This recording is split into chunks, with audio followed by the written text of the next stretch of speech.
በስመ አብ ወወልድ ወመንፈስ ቅዱስ አሃዱ አምላክ አሜን። ኣብ ነፍሲ ወከፍ መዓልቲ ክንጽልዮም ዝግባእ ሓሙሽተ ነገራት። እቲ ቀዳማይ እምበኣረ ምስጋና እዩ። ኣብ ቀዳማይ ተሰሎንቄ ምዕራፍ 5 ቁጥሪ 18 መሰረት ብኩሉ ኣመስግኑ ኢሉ ይነግረና።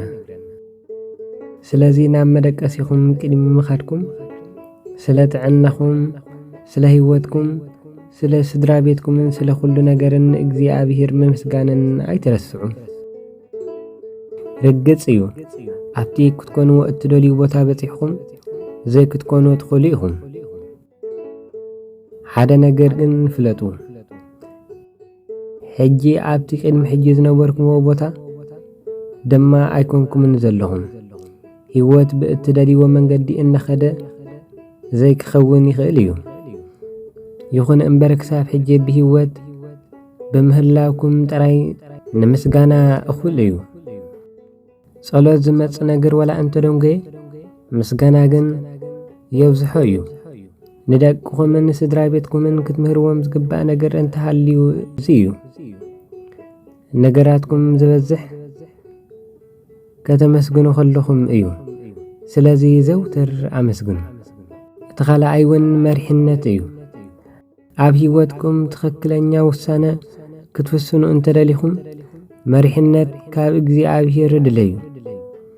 ንኣብነት ምሳሌ ምዕራፍ 3 ካብ ቁጥሪ 5 ክሳብ 6 ክዛረብ ከሎ ከምዚ ይብል፣ ብፍጹም ኣብ እግዚኣብሔር ተኣመን፣ ኣብ ርእስኻ ከዓ ኣይትደገፍ። ኣብ ኩሉ መንገድኻ ንዕኡ ኣለልዩ፣ ንሱ ድማ ንመንገድኻ ከቕንዖ እዩ። ንርእስኹም ኣብቲ ሓላለኸ ኩነታት ውሽጢ ክትርእይዋ እንተ ዘይደሊኹም እግዚኣብሔር ክመርሓኩም ሕተትዎ። ብዛዕባ መሪሕነት ኣምላኽ ዘደንቕ ነገር ነቲ ዝመርሖ ነገር ክሳብ መወዳእታ ይሕልዎ እዩ። እቲ ሳልሳይ ድማ ሓይሊ ጥዕናን ሓለዋን እዩ። ዘውትር ዝገጥምኹም መሰናኽላትን ፈተናታትን ንምስጋር እግዚኣብሔር ሓይልን ጽንዓትን ክህበኩም ጸልዩ። ንርእስኹምን ንእትፈትዎምን በብመዓልቱ ጥዕና ኣውጅሎም። ካልኣይ ተሰሎንቄ ምዕራፍ 3 ቁጥሪ 3 ከምዚ ይብል፣ እቲ ዘጽንዓኩምን ካብቲ እኩይ ዝሕልወኩምን ጐይታ እሙን እዩ። ስለዚ በብመዓልቱ ካብ ድቃስኩም ክትንስኡ ናይ ጸላኢ ውዲትን ሓሳብን ገልብጡ። ካብ ክፍኣት ዲያብሎስ እግዚኣብሔር ከም ዝሕልወኩም ኣውጁ። ካብቲ ናይ ጸላኢ ሓሳብ ንዘለዓለም ክትሕለዉ ኢኹም፣ ካብ ክፉኡ ድማ ክድሕኑ ኢኹም። እቲ ራብዓይ ድማ ኣገልግሎት እዩ። እዚ ናይ ኩሉ ግዜ ምርጫ ክኸውን ይግባእ። እግዚአብሔር ክጥቀመልኩምን ከገልግለኩምን ድልዋት ምዃንኩም ንገርዎ። እግዚአብሔር ብሰብ ክሰርሕ መስ ዝደሊ ዝርእዮ ክእለት ዘይኮነስ ድልውነት ምህላው እዩ።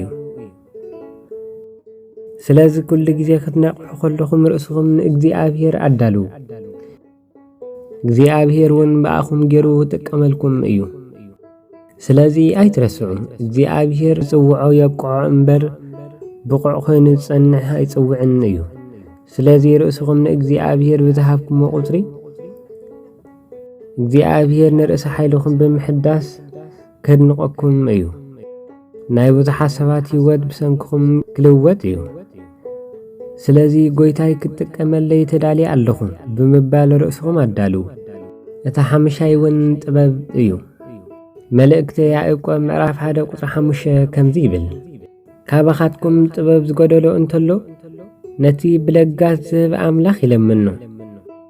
ትኽክለኛ ቦታን ትኽክለኛ ሰዓትን ንምርካብ እንታይ ምግባር ከም ዘለኩም፣ ምስ መን ምግባር ከም ዘለኩም፣ መዓስ ምግባር ከም ዘለኩም ንምፍላጥ ጥበብ የድልየኩም እዩ።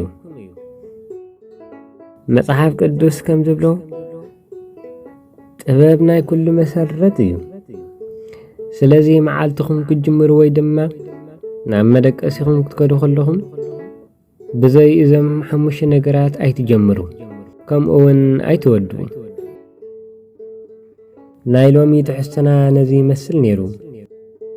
ንቻነልና ሓደስቲ ንዝኾንኩም ሳብስክራይብ ከምኡ ድማ ላይክ ከምኡውን ሼር ብምግባር ንኣገልግሎትና ደግፉ። ወስብሃት ለእግዚአብሔር ወለወላዲቱ ድንግል ወለመስቀሉ ክቡር አሜን።